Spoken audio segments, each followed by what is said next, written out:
우리 지역의 시사 이슈를 쉽게 풀어 이야기하는 시간 시사토크 아나운서 김문정입니다. 이제는 우리에게 너무도 익숙한 4차 산업혁명 시대의 주요 신산업 가운데 하나가 바로 드론 산업입니다. 드론은 본래 정찰 목적의 군사용으로 사용이 됐지만 최근에는 활용 목적에 따라 다양한 종류와 성능을 가진 비행체로서 상업용으로도 널리 쓰이고 있는데요. 전라북도 드론 산업의 현황과 미래는 어떨까요?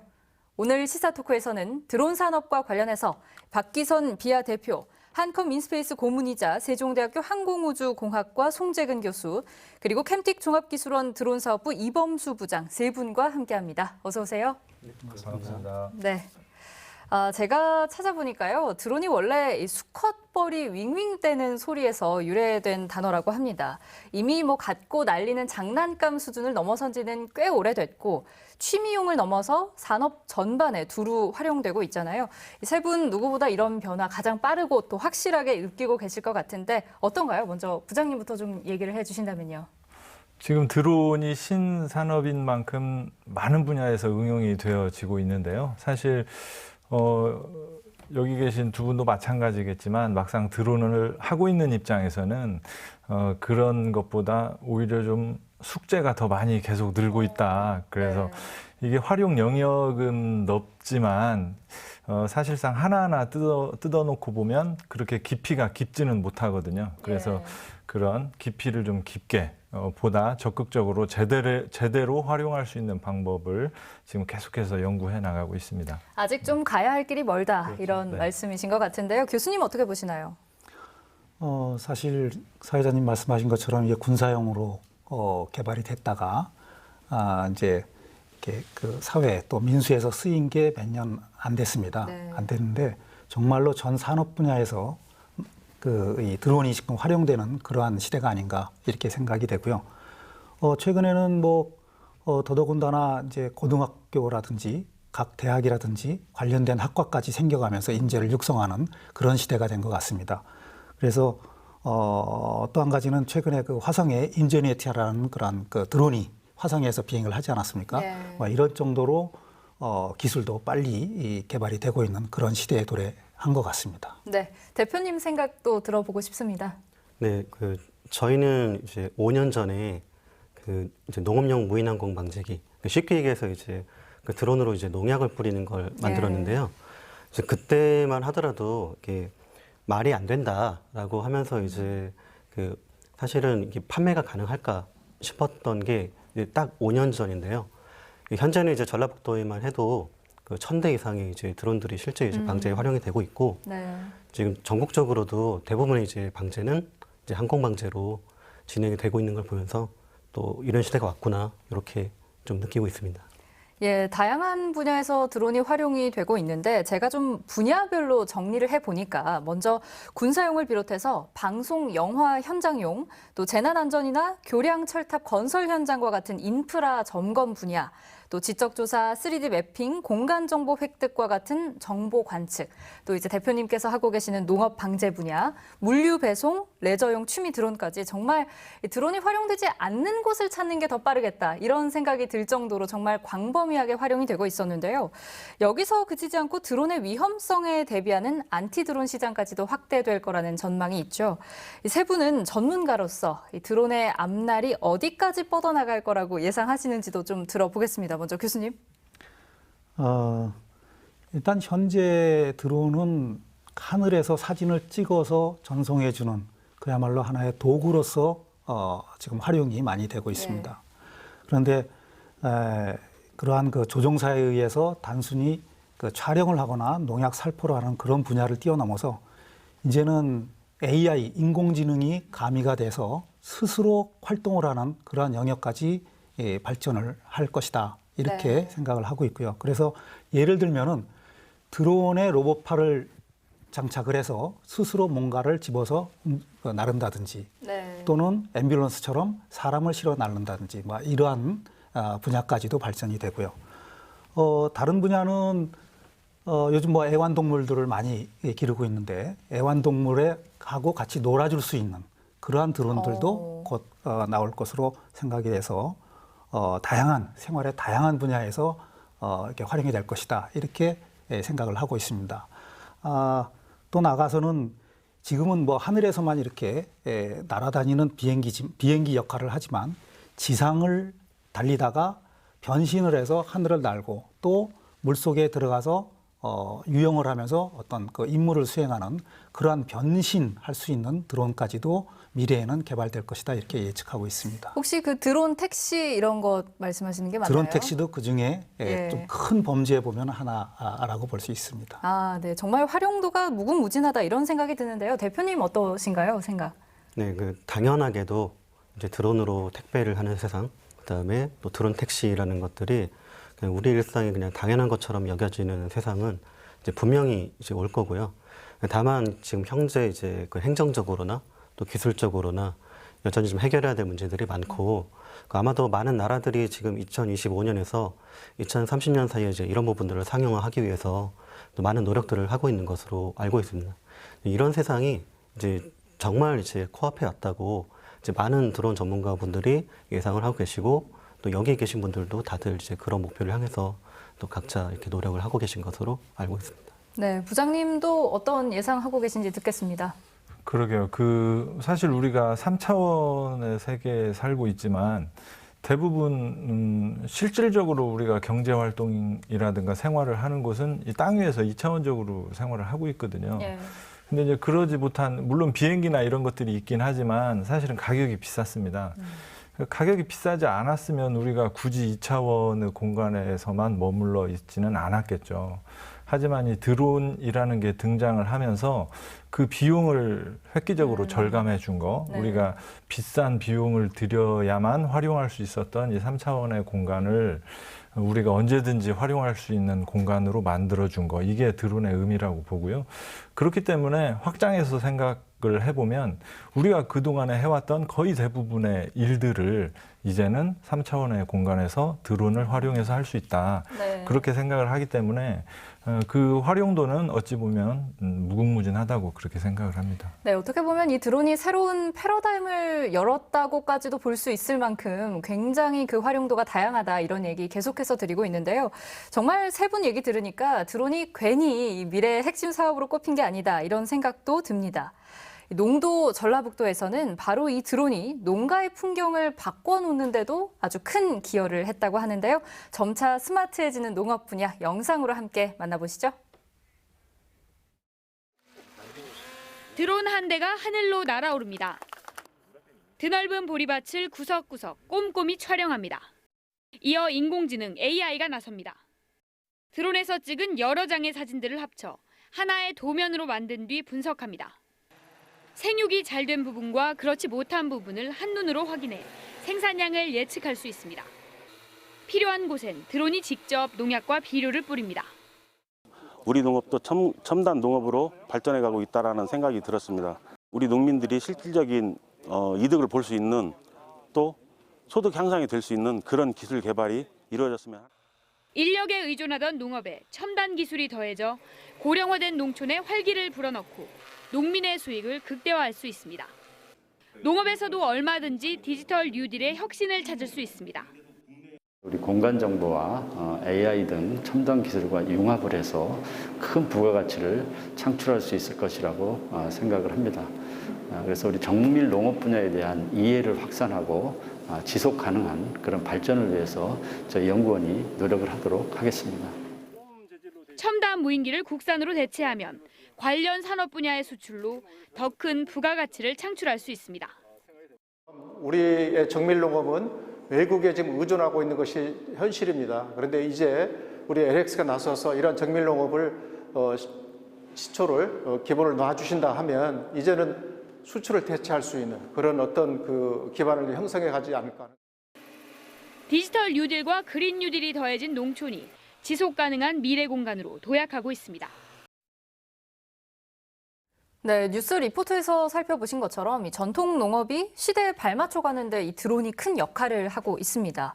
생육 상태 점검에서부터 농약 살포에 이르기까지 정말 다방면으로 활용이 되고 있는데 대표님, 예를 들어서 이 방제 작업을 드론으로 하게 되면 시간도 좀 줄고 또 농약의 좀 안 좋은 성분으로부터 농민을 보호하는 안전성 문제도 어느 정도 해결이 되겠다 싶거든요. 실제 농가에서 이런 기술이 얼만큼 널리 활용되고 있는지 또 농민들의 반응 어떤지 궁금합니다.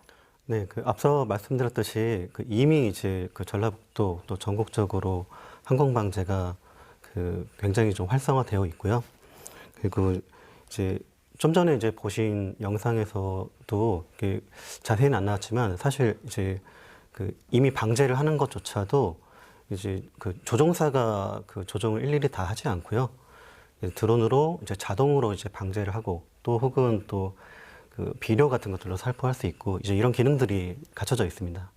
이번에 이제 LX에서 또 이렇게 좀 같이 고민하면서 좀 해나가려고 하는 것들의 이제 방점은 어떤 지점에 있냐면 현재는 지금 전체 논이 있다면 이제 100%의 논에 이제 다 약을 치는 현재 이제 이런 관행에서 벗어나서 이제 문제가 있는 지점만 이제 방제를 하는 경우에 약재를 현재보다 훨씬 더 좀 줄일 수 있고 이제 그러면서 이제 경제적으로도 분명 도움이 되겠지만 환경적으로도 좀 이런 부분들이 좀 의미 있게 좀 되는 방향으로 사실 현재 전 세계 지금 농기계 회사들이 이런 고민을 함께 하고 있는 중입니다. 네. 또 부장님, 제가 듣기로 이 드론 산업의 향방을 가늠할 만한 또 한 가지 큰 이슈로 이 드론이 숙련 기술인을 가리는 이 기능 경기 대회 종목으로도 좀 신설이 됐다면서요? 맞습니다. 올해가 처음인데요. 올해부터 산업용 드론 제어라는 종목이 기능대회에 신설이 됐습니다. 해마다 전국적으로 지방대회를 거쳐서 전국 기능대회까지 우리가 해마다 시행을 해오고 있는데 기능대회 정식 종목이 됐다는 거는 기술인들 입장에서 보면 올림픽 정식 종목이 됐다라는 것과 유사하거든요. 예. 거기에 따라 많은 그 종목을 훈련하는 많은 학생들이 나오겠죠.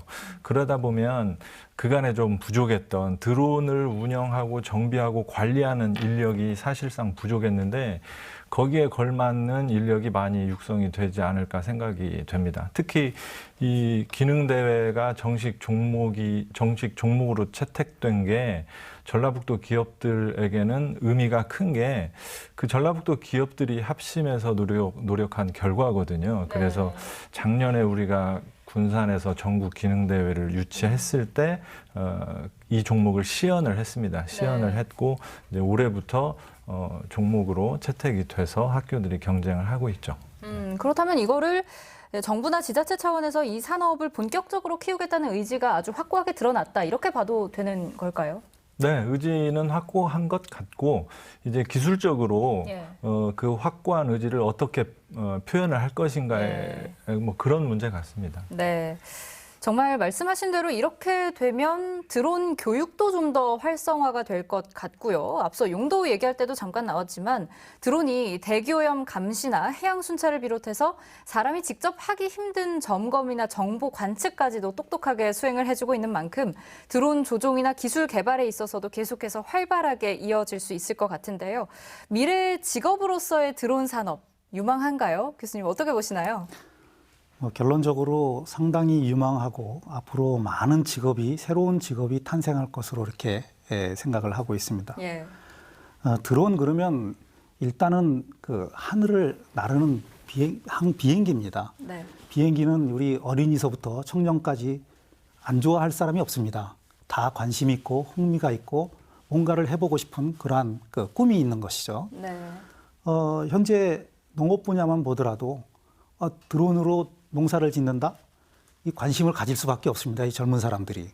또한 드론이 자동으로 아까 말씀하신 것처럼 자동으로 씨를 뿌리고 그다음에 인공지능 기능이 들어가서 생육 감시를 스스로 하고 또 부분이 뭔가 병해충이 발생을 하면 알아서 그 병해충이 발생한 부분만을 꼭 집어서 또 약을 치고 이렇게 전 자동화되고 첨단화된 그러한 영농법에 이 젊은이들이 많은 관심을 갖고 있는 거죠.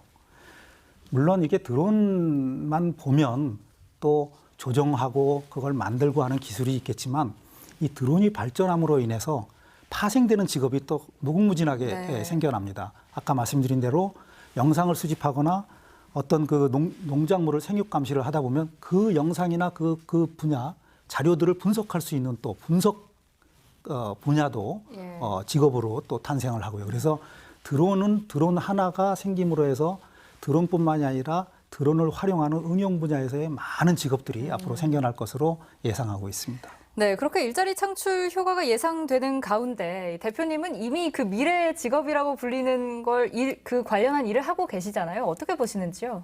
네, 사실 저는 이제 좀 전에 이렇게 말씀드렸던 이제 농업용 무인항공 방재기 회사를 이제 나와서 다시 또 이제 전라북도에 이제 또 창업을 했는데요. 네. 이제 그 회사는 이제 기존의 이제 드론 회사들의 이제 인공지능 관련한 이제 이런 각자의 목표들이 있을 텐데 그런 부분들을 좀 전격적으로 좀 지원하고 협력하기 위해서 이제 만든 회사고요.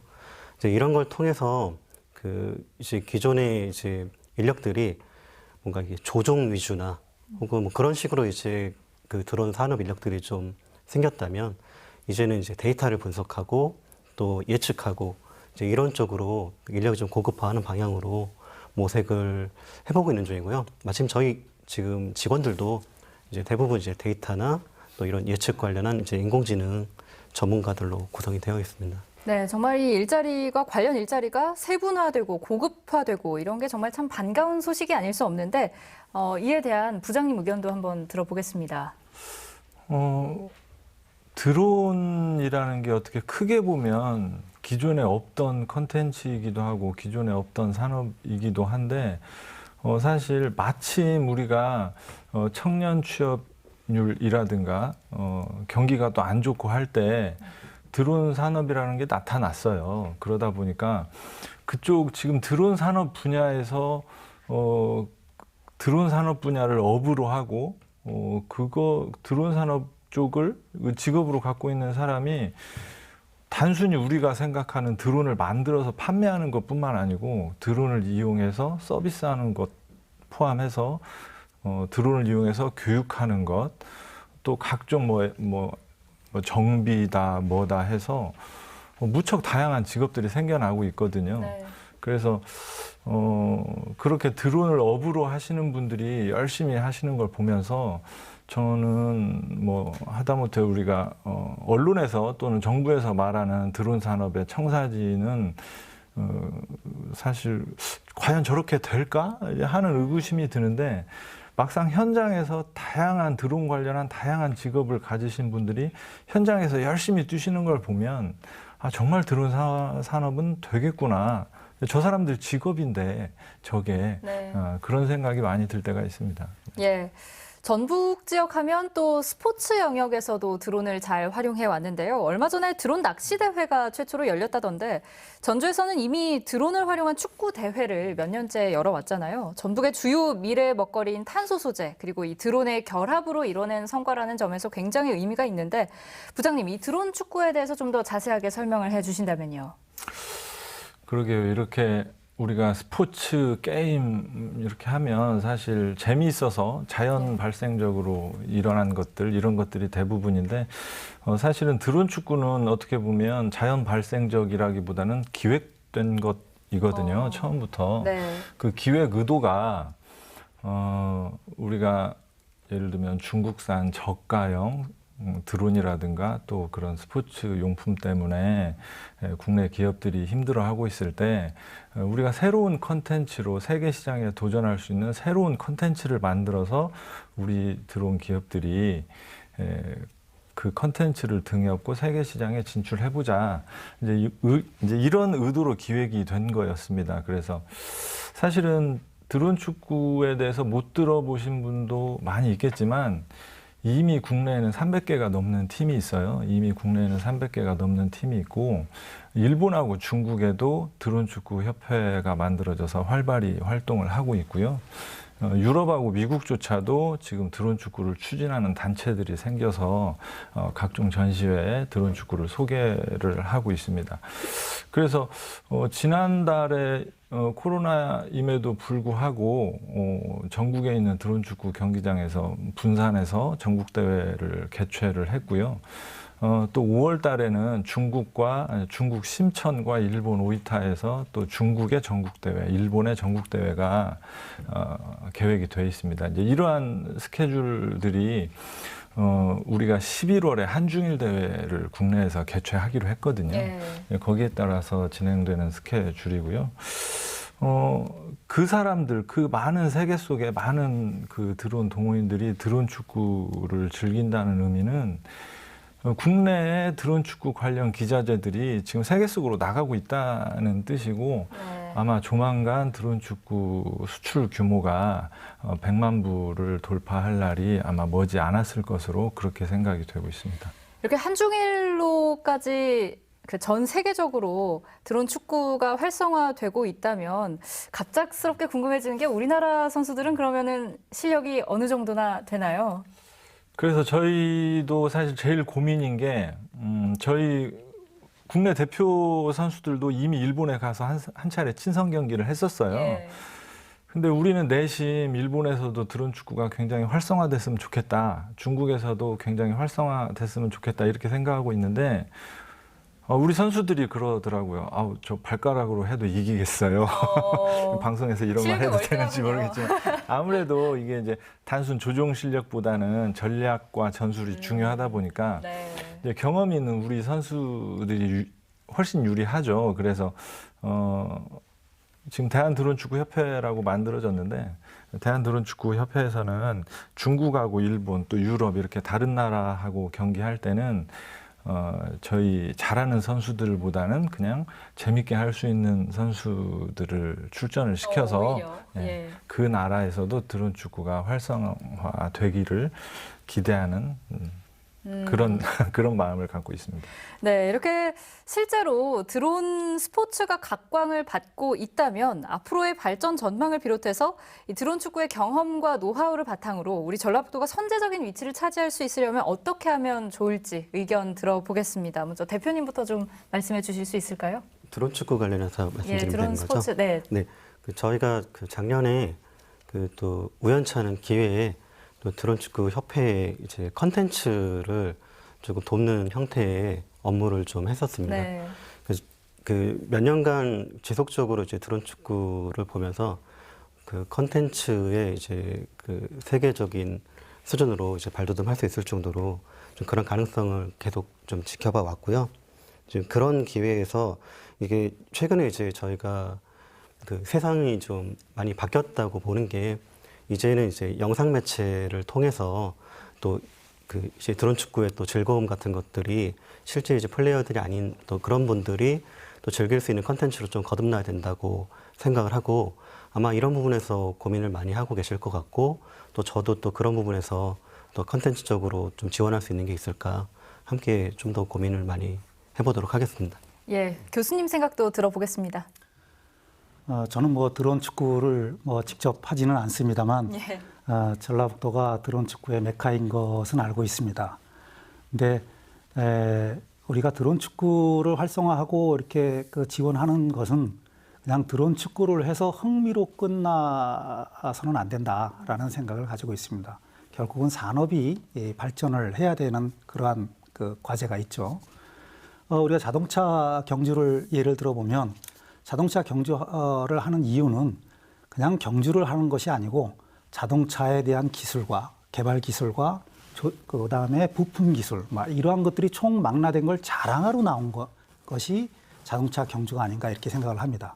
그렇기 때문에 이왕 그 드론 축구에 대해서 상당히 그 발전이 되고 그러한 어떤 그 컨텐츠를 개발을 했다면 이제는 그러한 드론 축구를 기반으로 해서 거기에 들어가는 각종 소재라든지 또 첨단 기술들, 이러한 기술들을 개발할 수 있는 기반을 또 조성을 해야 되지 않을까 이렇게 생각합니다. 그래서 지자체에서 좀 더 신경을 많이 쓰고 지원을 해준다면 충분히 가능성이 있으리라고 생각을 합니다. 네, 세 분 말씀을 들으면서 저도요, 이 자동차 F1에 버금가는 드론 축구 대회가 조만간 나오지 않을까, 더욱 계속적으로 발전할 수 있게 되지 않을까 이런 생각 드는데요.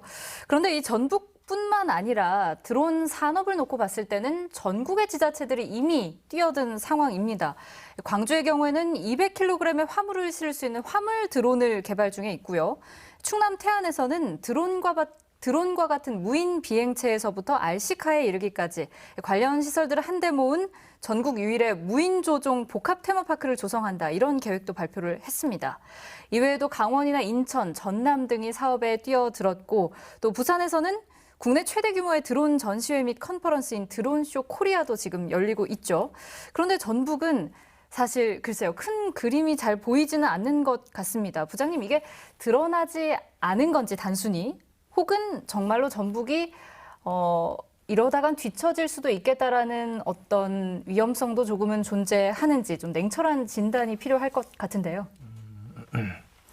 이제 제가 듣는 이야기가 크게 두 종류인데 하나는 이제 언론이나 이런 쪽에서 듣는 이야기가 있고 또 기업 현장의 목소리가 있고 그렇습니다. 예. 근데 현장의 목소리는 사실 드론 분야야말로 전북이 제대로 하고 있다. 농업용 드론뿐만 아니고 그런 드론 스포츠용까지 실제 전북의 드론 기업들이 제대로 하는 것들이 많다라고 하고 있고 네. 그 말씀하신 그런 것들은 사실 이제 정부와 자치단체들이 추진하는 일들이 대부분이에요. 그러다 보니까 이제 언급해 주신 그런 이제 주요 큰 사업, 이렇게 이제 보도 자료를 통해서 접할 수 있는 그런 사업들을 추진하는 자치단체들을 보면 이제 강원도 같은 경우는 항공해운과가 있어요. 항공해운과에서 하고 있고 또 전라남도는 드론우주 항공팀이 있고 또 인천도 항공과가 있어요. 이제 그런 자치단체 기능 중에 드론과 관련한 업무들, 그런 사업들을 주도적으로 추진할 수 있는 조직이 있다라는 거죠. 이제 전라북도도 이제 물론 드론 관련한 업무들을 열심히 하고 있어요. 또 특히나 이번에 진안군이 드론 실증도시 사업에 선정이 됐거든요. 이번에 진안군이 드론 실증도시 사업에 선정이 되는 과정을 보면 사실 처음에는 진안군에 그렇게 크게 기대를 하지 않았던 것도 사실이에요. 왜냐하면 워낙 인구수도 적고 네. 또 이런 도심형 농촌도 아니고 하다 보니까 하지만 지난해 자치단체장께서 의욕적으로 추진을 하고 또 전라북도가 모든 행정력을 동원해서 지원을 하고 하니까 굉장히 사업 기획도 성공적으로 됐고 또 진안에서 드론 실증도시가 선정되는 쾌거까지 이루었는데 이번엔 그렇게 했는데 다음에는 어떨 것인가. 다음에도 이 추진 동력을 계속 갖고 가기에는 그럼 전라북도에 누가 추진을 할 것이냐. 예. 네, 그런 생각이 좀 들어서 그런 드론 사업을 주도적으로 추진할 수 있는 조직력이 갖춰진 다른 자치단체하고 약간 비교되는 부분이 있다. 그런 생각이 좀 듭니다. 그래서 그 부분도 전라북도에서 해결해야 될 과제가 아닌가 그런 생각이 좀 듭니다. 그 말씀은 그럼 지자체 차원의 노력이 더 필요하다에 방점을 두어야 할까요? 혹은 그 드론 산업과 관련한 조직을 어쨌거나 전라북도 차원에서 좀 만들어서 활성화시킬 필요가 있다. 이 부분에 방점을 두어야 할까요? 맞습니다. 사실은 기업들은 누가 시키지 않아도 자기 영역에서 최선을 다해서 일을 합니다. 최선을 다해서 하는데 그런 좀 전에 예로 드신 그런 굵직굵직한 아젠다를 걸고 뭐 어떤 랜드를 조성하겠다, 어떤 테마파크를 하겠다 그런 것들은 어떤 한 개 기업이 단독으로 할 수 있는 건 아니고요. 예. 그 기업들의 역량을 결집할 또 다른 조직이 있어야 되는 것이고 거기에는 행정력이 필요한 거거든요. 네. 그러니까 그 기업들의 역량을 결집할 수 있는 조직이 있느냐. 그것부터 진단하는 게 순서지 않냐. 네. 좀 그렇게 생각을 하고 있습니다. 네, 또 한 가지 얼마 전에는 전국에서 유일하게 전북만 드론 특별 자유화 구역 지정 사업에서 탈락했다 이런 소식이 있었는데요. 우선 이 드론 특별 자유화 구역이 무엇이고 어떤 의미가 있는 건지 좀 알고 가야 할 것 같습니다. 교수님 설명해 주신다면요. 우리 전라북도가 탈락했다는 소식은 상당히 안타까운 소식이 아닌가 이렇게 생각을 합니다. 먼저 우리 국내 정부에서 보면 드론 산업을 활성화하기 위해서 드론 활용을 위한 촉진법을 작년 5월 1일 날 2020년도 5월 1일 날 제정을 시행을 했습니다. 그걸 기반으로 실제 규제를 안 주고 마음껏 비행기를 개발해서 테스트해봐라 하는 그러한 제도를 둔 것이 바로 드론 특별 자유화 구역입니다. 근데 현재 그 2021년도에 지금 15개 지자체에 33개 구역이 선정된 상황입니다. 그러니까 그야말로 비행을 하기 위해서 얻어야 되는 뭐 인허가 사항들, 막 각종 이렇게 조건들, 막 이런 것들을 싹 없애고 마음껏 그 지역에서 비행을 하면서 실험을 해봐라, 이런 제도거든요. 네. 이렇다 보니까 정부의 어떤 그 산업을 위한 특별 배려 아닌가, 이렇게 생각을 하고 있습니다. 그래서 드론 특별 자유화 구역에 선정된다는 것은 그 지역 특성에 맞는 드론을 개발할 때, 즉 전라북도라면 예를 들어서 첨단 농법에 드론을 활용한다 그러면 그 첨단 농법에 활용할 수 있는 드론을 마음대로 비행을 하면서 테스트해봐라. 이러한 기회를 주는 그 제도라고 말씀드릴 수 있습니다. 네, 이 드론 규제 특구는 기업 입장에서 봐도 굉장히 중요한 의미가 있을 것 같다, 이런 생각이 드는데 역시 전북만 배제가 됐다는 게 여러모로 좀 안타까우셨을 것 같아요. 대표님 어떠신가요? 네, 부장님부터 먼저 말씀해 주신다면요. 하실 말씀이 참 많으실 것 같습니다. 예, 저는 안타까운 마음이. 송 교수님하고 조금 생각이 달라요. 왜냐하면 이제 송 교수님은 여기저기 중요한 자리에 계시기 때문에 긍정적으로 보셔야 되는 거고, 저는 조금 다른 생각을 하고 있어요. 그러니까 드론 특별 자유화 구역이 어떤 의미를 갖냐를 놓고 봤을 때, 사실은 국내에 그렇게 많은 드론 특별 자유화 구역이 필요한가? 이제 기업들은 그렇게 생각하지 않고 있어요. 그리고 드론 특별 자유화 구역이 없다고 해서 드론을 날리지 못하느냐? 또 그건 아니거든요. 그래서 저는 최근에 전라북도의 각종 언론을 통해서 드론 특별 자유화 구역에 탈락한 거에 대해서 굉장히 큰 의미를 부여를 하고 있더라고요. 그런 걸 보면서 좀 안타까웠어요. 왜냐하면 이게 뭔데, 드론 특별 자유화 구역이 없어도 우리 기업들은 지금 다 비행 테스트하고 다 잘하고 있어요. 다 잘하고 있는데 마치 그게 없어서 우리가 뭘 못하는 것처럼 이렇게 언론 보도가 나와서 그게 좀 안타까웠고, 또 한 가지는 드론 특별 자유화 구역을 선정할 때 이미 처음에 의도는 이제 드론을 날리는 데 있어서 규제를 풀어주겠다, 그런 의도로 드론 특별 자유화 구역을 지정한 걸로 아는데, 이미 지정하는 과정에서 규제가 있는 데들은 다 탈락시켰어요. 그러니까 그렇다면 그게 무슨 의미가 있냐? 어차피 규제가 있으면 못 하는 거고, 지난도 사실은 그래서 탈락했거든요. 네.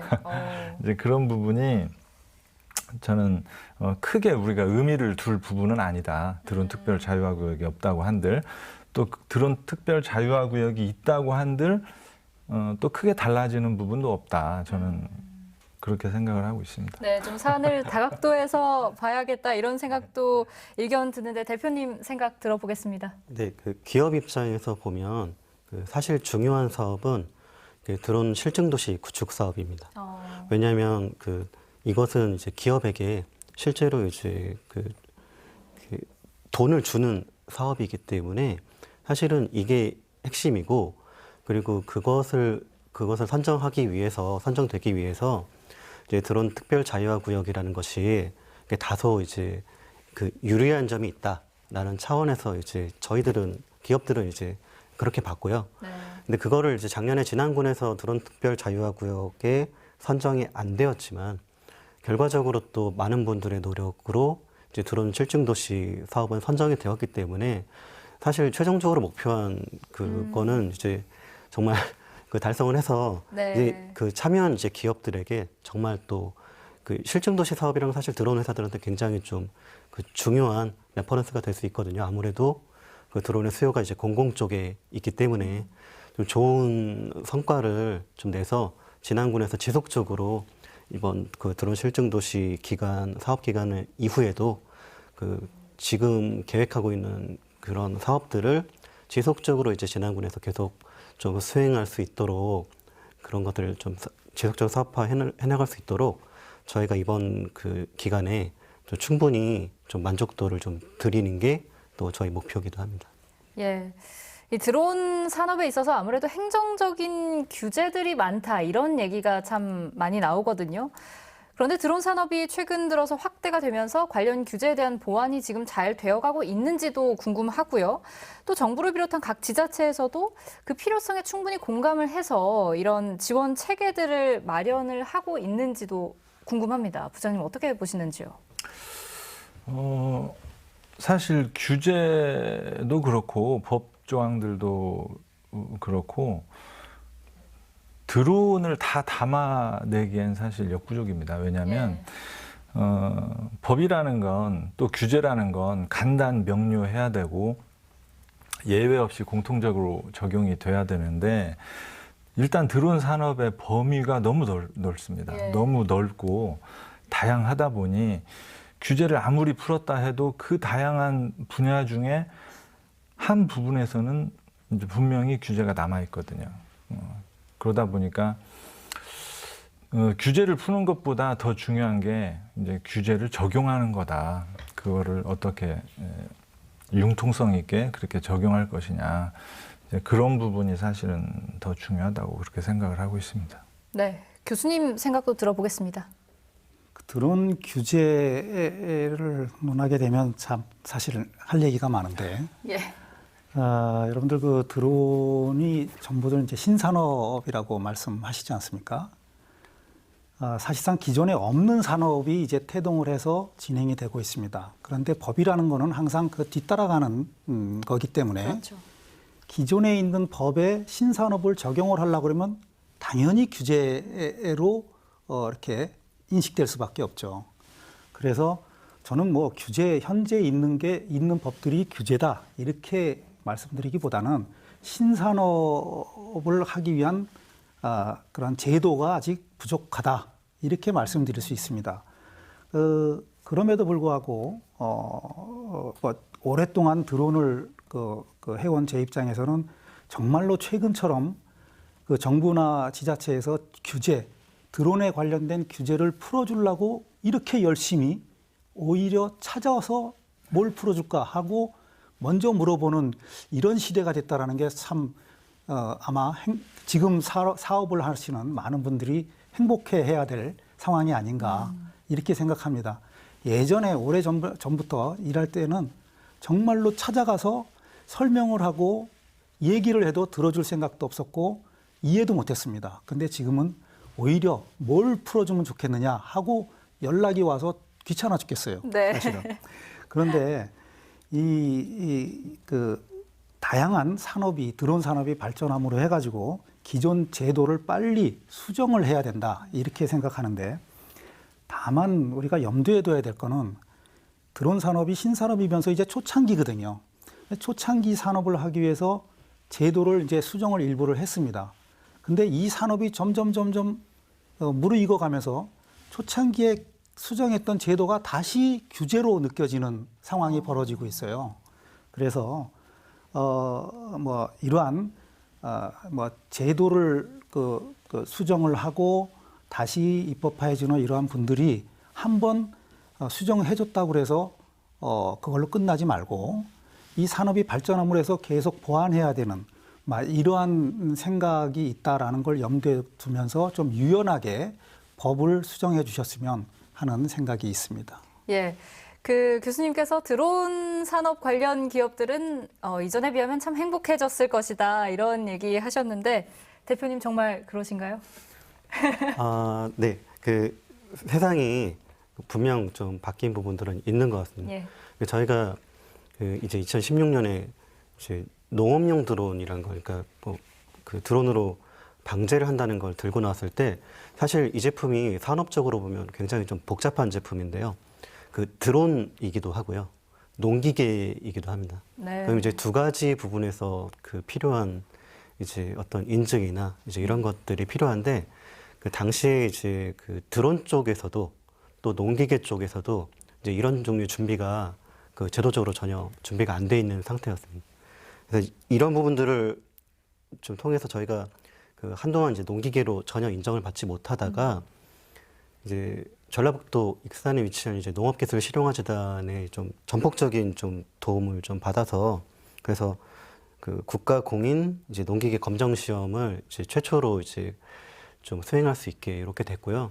그것도 그런 부분들을 제가 이제 돌이켜 봤을 때 그 사실 그 어쨌건 지금 드론에서 하려고 하는 것들이 자꾸 세상에 없는 것들을 만들려고 하는 좀 혁신적인 기업들이 아무래도 많다고 보면 이제 그런 그 제도적인 문제 또 그런 것들이 사실 규제라기보다 그 교수님 말씀하신 것처럼 아직 준비가 안 된 이제 그런 부분들에 대해서 누구보다도 사실은 기업이 좀 더 열심히 움직여야 된다고 생각을 하고 아마 지금 현재 그 많은 드론 업체들도 뭐 규제가 이러니까 우리가 사업을 못 하겠다 이렇게 생각하고 계신 기업들 별로 없으실 것 같고 현재 이제 본인이 좀 헤쳐나가야 될 어떤 그 제도적인 미비함에 대해서 각자 노력하고 계신 부분들이 있을 것으로 생각하고 있습니다. 네, 정말 어떤 산업이든지 간에 빛이 있으면 어둠도 있죠. 그 어둠을 어떻게 밝은 곳으로 끌어내느냐가 참 중요할 텐데요. 이 드론 산업이 사실 전 세계적으로 핫한 이슈인 만큼 넓게 보고 또 세계적인 경쟁력을 갖출 필요도 있겠다 이런 생각도 드는데 우리나라의 현황이 구체적으로 어떻게 되고 있는지 궁금해집니다. 기술력과 인프라 얼마나 잘 되어 있다고 보시는지요? 부장님 말씀해 주신다면요. 그 부분은 저보다는 송 교수님이 훨씬 전문 분야시고요. 네. 그 기술력과 인프라 관련해서는 이제 제가 모르지만 하고 싶은 말은 있어요. 그게 뭐냐면 사실 그 기술력, 인프라 이런 것들을 전 세계 시장 대비 국내 또는 국내에서도 지역적으로 많이들 이렇게 가끔 비교를 하시는데 제가 보기에는 거의 비슷합니다. 실정이. 드론 분야에 있어서 그렇게 특별한 기술을 갖고 있거나 하는 분야는 지금까지는 이제 군사용이에요. 이제 군사용이고 일반 산업 분야 이쪽에서는 그렇게 기술력에 따라서 시장이 커지고 그게 좌우된다기보다는 과연 그 드론 활용 서비스를 만들어서 누가 정착시킬 것이냐. 그러니까 예를 들면 드론 택배에서 중요한 게 드론 택배를 할 수 있는 기술보다 드론 택배를 할 수 있는 법적, 제도적 장치를 마련하는 거. 이게 더 중요하거든요. 그 서비스를 누가 먼저 상용화를 시킬 것이냐. 그 문제이기 때문에 국가별로 다 다른 상황이지 누가 먼저 시장을 선점하느냐. 그게 제일 화두인 것 같습니다. 예, 교수님 생각 들어보겠습니다. 사실 군사용으로 드론을 활용할 때 시절만 보더라도 전 세계에서 5위 안에 들었던 것이 우리나라가 아닌가 이렇게 생각하고 있습니다. 그런데 이제 저희 쪽에서는 이게 드론이 항공기다 보니까 이렇게 비행을 하기 위해서는 다양한 어떤 허가 사항이 있습니다. 뭐 공역이라고 항공기 길도 허가받아야 되고 또 보안에 관련된 문제들 여러 가지 때문에 아마도 우리나라가 그러한 군사용 기술들이 민수용으로 넘어와서 산업화되지 못한 또 발전이 더딘 거에 하나 요인이 아니었나 이렇게 생각을 합니다. 그래서 기술력 이렇게 얘기한다면 우리나라도 뒤지지 않는다라고 말씀드릴 수 있고요. 다만 이 항공기라는 것들이 첨단 기술인 것 같지만 사실은 신뢰성을 더 요하는 기술입니다. 왜냐하면 비행기가 가다가 검증도 안 된 기술이 적용이 돼서 추락을 하면 대형 사고가 나거든요. 그러니까 항공기라는 것은 물론 첨단 기술이 들어가지만 그러한 것들이 이미 오랫동안 써오면서 신뢰가 검증된 그러한 기술들이 이렇게 들어가는 것이 항공기인데 그러한 것들을 얼마큼 그러니까 집적화해서 소형화해서 또 컴팩트해가지고 넣느냐 이러한 기술들이 중요한데 우리나라는 그동안에 이제 군사용으로 쓰다 보니까 그런 데에 좀 등한시하지 않았나라고 생각을 하고 있습니다. 또한 인프라로 봐서는 뭐 상당히 부족합니다만 지금 앞서 말씀드린 것처럼 정부나 각 지자체에서 많은 것을 지금 제공을 하고 인프라를 구축하려고 노력을 하고 있죠. 투자 이런 데 이제 투자를 많이 해왔는데 단지 우리나라의 지금 그 위치를 보면 그동안은 이제 저변 확대하고 이 산업을 확장시키기 위해서 이렇게 그 많은 폭넓은 지원을 해왔습니다. 근데 앞으로는 좀 더 집중화하고 선택해서 정말로 우리나라가 무엇이 중요하고 무엇을 해야 이쪽에서 이 그 드론 시장에서의 그러한 그 주도권을 질 수 있느냐 하는 그러한 것들을 판단을 해서 그러니까 집중적인 지원이 앞으로는 필요할 것으로 생각합니다. 네, 요새 학생들은 이 코딩 교육도 필수로 받고 아무래도 기성세대에 비해서 신문물에 대한 습득도 굉장히 빠를 텐데 교수님, 그렇다면 드론 산업과 관련해서 대학에서의 미래 인재 양성은 어떤 방식으로 전개가 되고 있나요? 현재 그 앞서 말씀드린 것처럼 뭐 고등학교도 그렇고 각 대학교도 그렇고 많은 그 드론 학과가 생기고 있습니다. 아마 이런 것들은 이렇게 국내에서 이제 저변 확대를 하기 위해서 노력한 결과가 아닌가 이렇게 생각이 되고요. 다만 그 드론에는 드론 자체로 봤을 때는 드론을 개발하고 운영할 수 있는 기술이 있고 드론을 활용한 활용 기술이 있습니다. 이러한 부분들을 좀 나눠서 어느 쪽에 인재를 키울 것인가 각 그 학교나 뭐 이러한 그 쪽에서 선택을 해야 될 게 있고요. 앞으로는 아무래도 이러한 저 시장성이라든지 인재가 많이 필요한 부분이 드론 활용 분야가 될 것 같습니다. 그러다 보니까 학교나 이런 쪽에서도 그 드론 활용을 위한 그러한 소프트웨어 교육, 이러한 교육들, 그다음에 그 인공지능 기능들, 그러한 기술들을 많이 개발을 해야 될 것으로 이렇게 보고 있습니다. 그러니까 드론 산업 내에서도 보다 세분화해서 체계적인 교육이 필요하다 이런 말씀하신 것 같은데요. 앞으로 어떤 지원과 노력이 필요할지에 대한 세 분 의견 듣겠습니다. 먼저 대표님 해주시겠어요? 네, 뭐 좀 전에 이제 교육 문제도 그렇고 이제 사실 모든 문제들이 사실은 기업이 결국 그 해결을 해야 되는 문제라고 생각합니다. 무슨 얘기냐면 그 지금 대한민국의 수많은 드론 회사들이 다 비슷비슷한 일들을 하고 있고 또 비슷비슷한 그 사이즈의 회사라고 보시면 될 것 같습니다.